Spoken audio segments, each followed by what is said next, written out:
আসসালামু আলাইকুম গাইস, আবারও আপনাদের মাঝে নতুন আরেকটি রেসিপি নিয়ে হাজির হলাম। তো রেসিপিটা হচ্ছে কাটা পিঠা।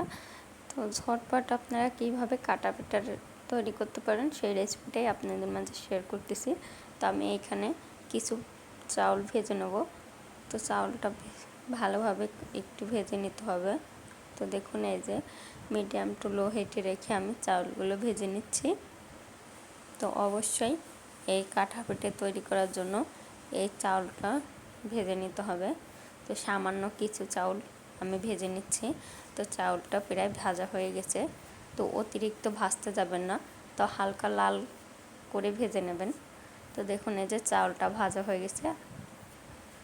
আর আমি এখানে দিয়েছি 1 কাপ নারকেল, আর দিয়ে দিছি গরম মশলা, আর দিয়ে দিছি পরিমাণ মতন চিনি।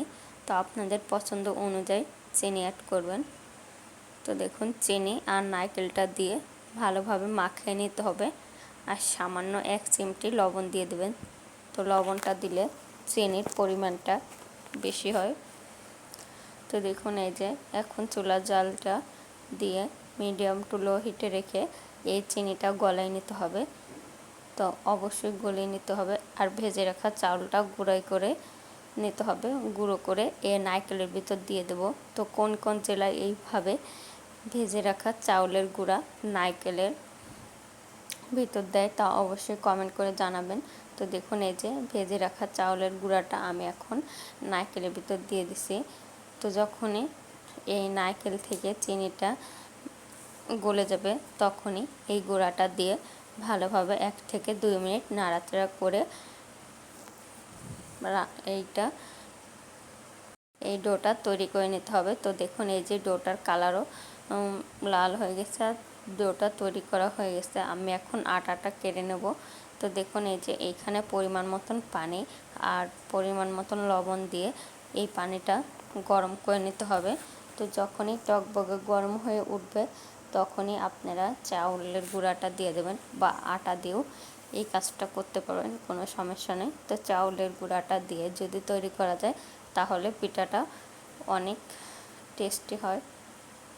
তো দেখুন, আমি এই যে এখানে চাউলের গুঁড়াটা দিয়ে দিচ্ছি। তো চাউলের গুঁড়াটা দিয়ে এখন একটু নাড়াচাড়া করে দিতে হবে। তো নাড়াচাড়া করে ঢাকনা দিয়ে ঢেকে ভাপ দিয়ে এই আটাটা কেড়ে নিতে হবে। তো আমি একটু এর মাঝে নাড়াচাড়া করে আটাটা কেড়ে নিয়েছি অফ ক্যামেরায়। তো অবশ্যই একটু নাড়াচাড়া করে দিয়ে তারপরে এই আটাটা কেটে নেবেন। 3 থেকে 4 মিনিট মিডিয়াম টু লো হিটে রেখে এই আটাটা কেটে নেবেন। যে আতপ চাউলের গুঁড়া এইভাবে আটা কাটলে ভালো হয়।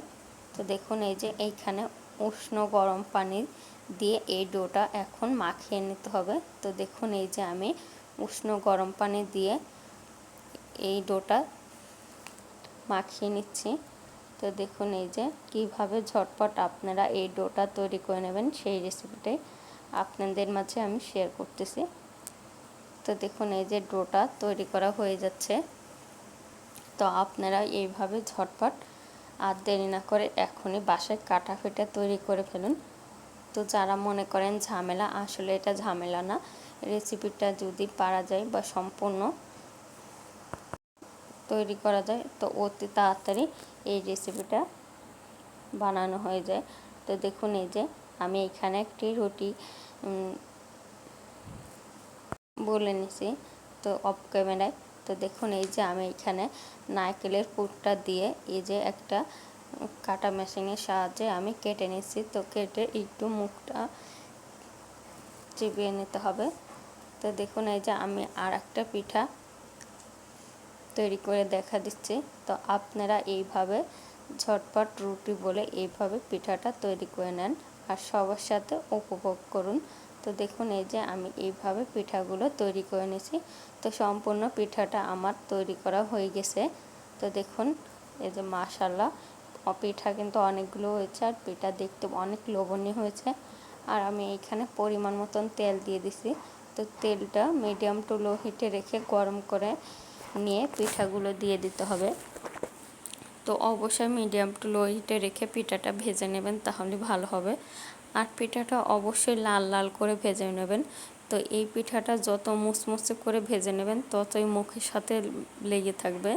তো অবশ্যই মুচমুচে করে ভেজে নেবেন। তো হালকা সাদা সাদা করে ভাজতে যাবেন না, তাহলে খাইতে একটু কম স্বাদ লাগবে। যারা কম মিষ্টি পছন্দ করেন আর যারা অতিরিক্ত মিষ্টি পছন্দ করেন তারা অবশ্যই লাল লাল করে ভেজে নেবেন। তো দেখুন এই যে আমার সবগুলো পিঠা তৈরি করা হয়ে গেছে। আল্লাহ হাফেজ, আসসালামু আলাইকুম।